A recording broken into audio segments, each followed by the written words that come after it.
LDF സർക്കാരിനെ സംബന്ധിച്ചോളം supreme കോടതി ഉത്തരവിട്ടാൽ അത് പിന്നെ LDF സർക്കാരിന് UDF സർക്കാരിലെ BJP സർക്കാരിലെ ഏത് സർക്കാരിനാണേലും പിന്നെ ഇത് രാജ്യത്തെ നിയമം അതല്ലേ. പിന്നെ അതിനകത്ത് ആർക്കെങ്കിലും എന്തെങ്കിലും അധികരിച്ച് പറയാനോ പ്രവർത്തിക്കാനോ ചെയ്യാനോ കഴിയില്ല, നമുക്ക് എല്ലാവർക്കും അറിയില്ലേ.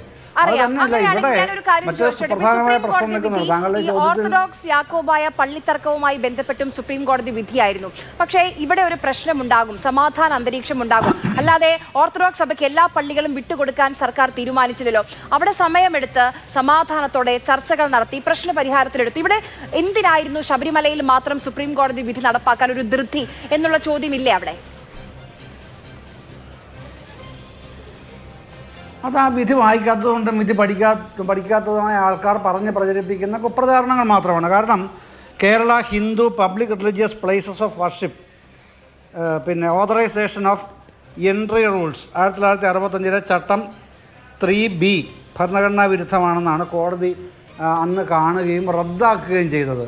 ഇതൊക്കെ ഈ ചർച്ച ചെയ്യുന്നവരിന്ന് അത്യാവശ്യം ഓടിച്ചു നോക്കിയിട്ട് വേണ്ടേ ഇത്തരം കാര്യങ്ങൾ പറയാനായിട്ട്. ഇവിടുത്തെ കാര്യമില്ല, നമ്മുടെ ഈ ചർച്ചയിലെ കാര്യമല്ല പറയുന്നത്, താങ്കൾ പൊതുവായി പറഞ്ഞ ആൾക്കാരുടെ കാര്യമാണ് ഞാൻ ഉദ്ദേശിച്ചത്. ഇങ്ങനെ എന്തുകൊണ്ടാണ് ഈ 3B റദ്ദാക്കിയത് സുപ്രീം കോടതി? അതാണ് ഈ കാതലായ വിഷയം വരുന്ന അവിടെയാണെന്നേ.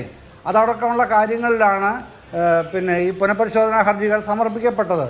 അതിൻ്റെ അടിസ്ഥാനത്തിലാണ് സുപ്രീം കോടതി കഴിഞ്ഞ മാസം ഒരു തീരുമാനമെടുത്ത് അറിയിച്ചത്. ആ ഡേറ്റാണ് നാളെ വരുന്നത്. അഗ്രീവ്ഡ് പാർട്ടീസിന് അവരുടെ അഭിപ്രായങ്ങൾ സമർപ്പിക്കാനുള്ളത്. പിന്നീടാണല്ലോ അടുത്ത മാസം ഏപ്രിലിലേക്ക് 3-6 ദിവസമായി വ്യത്യസ്ത 2 ഫേസുകളിലായി പിന്നെ വാദം വെച്ചിരിക്കുന്നത്. അത് വരുന്നുണ്ട്. അപ്പോൾ ഈ കാര്യങ്ങളെല്ലാം മതസ്വാതന്ത്ര്യം, വ്യക്തി സ്വാതന്ത്ര്യം, ആരാധനാ സ്വാതന്ത്ര്യം ഒക്കെ ഇതിനകത്ത് വരുന്നുണ്ട്. അതെങ്ങനെ വേണമെന്നുള്ളതാണ് രാജ്യത്തെ പരമോന്നത കോടതി വ്യാഖ്യാനിക്കാൻ പോകുന്നത്. ഇനി ആ വ്യാഖ്യാനത്തിൽ നമ്മൾ കാതോർത്തിരിക്കുക. അതെന്താണോ ആ വിധി നടപ്പിലാക്കുക എന്നുള്ളത് ഏത് സർക്കാരുകൾക്കും ചെയ്യാൻ കഴിയും.